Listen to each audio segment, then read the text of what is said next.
هل سيكون لذلك تأثير فيما يتعلق بالائتلاف؟ والله خليني كلمة بصراحة، الناس كلهم يطالبون الآن وقتاش التشكيل. أنا أقول لك بصراحة وليس نقد لإخواننا شركاء، الحركة حاضرة منذ مدة طويلة، حركة النهضة في تشكيلتها وتركيبتها، ومع الأسف ما زلنا ننتظر. وأنا في المؤتمر أعدوا قائمة واضحة، ننتظر الآن وخيالنا في التكتل، وأنا محرج فعلا، ولكن إن شاء الله وعدونا بالتسريع إن شاء الله. ليس هذا لا شك تشكي ولا نقد للتكتل، ولكن هذا قد ما نزيده نسرعه قد ما أفضل. ومعنا عبر الهاتف السيد خليل الزاوية عضو المجلس الوطني التأسيسي عن حزب التكتل من أجل العمل والحريات. سيد خليل مساء الخير. إذن سيد خليل، كما كنتم تستمعون، سيد حمادي أجبالي صرح أن إعلان تشكيل الحكومة ينتظر قائمة حزب التكتل التي لم تسلم بعد.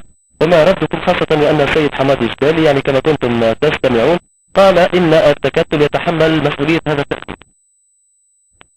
هو معناها فيه جانب من الصحة، لأنه القائمة النهائية معناها تم الاتفاق عليها امبارح العشية مؤخر، معناها في اجتماع مع حركة النهضة بخصوص الكفاءات الوطنية المستقلة اللي بتشارك في الحكومة، وقعت بعض التغييرات وقائمة التكتل كانت حاضرة. لما حان اليوم وقع ثم تكون معناها غير موقف في المشاركة.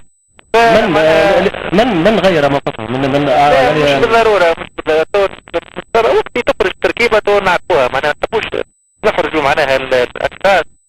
ونتمنى أنه بعد برشا وسائل إعلام خرجت قائمات اللي تذكر الأسماء بتاع أشخاص اللي ما همش موجودين بالمرة وأخلص الحراج. سيد خليل لنكن واضحين، إذن في هذه الحالة يعني كلام سي حمادي أجبالي يكون معقول.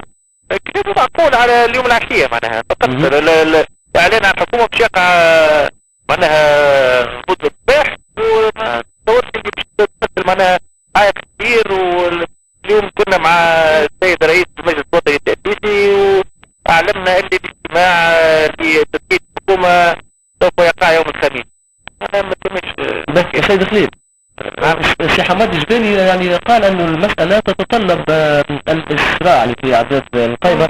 حسب رأيكم حزب التكتل أو القائمة النهائية اللي تقدمها حزب التكتل يعني مرشحين للحكومة متى ستكون حاصلة؟ نتصور كما قلت لك يوم الثلاثاء صباحا. واضح.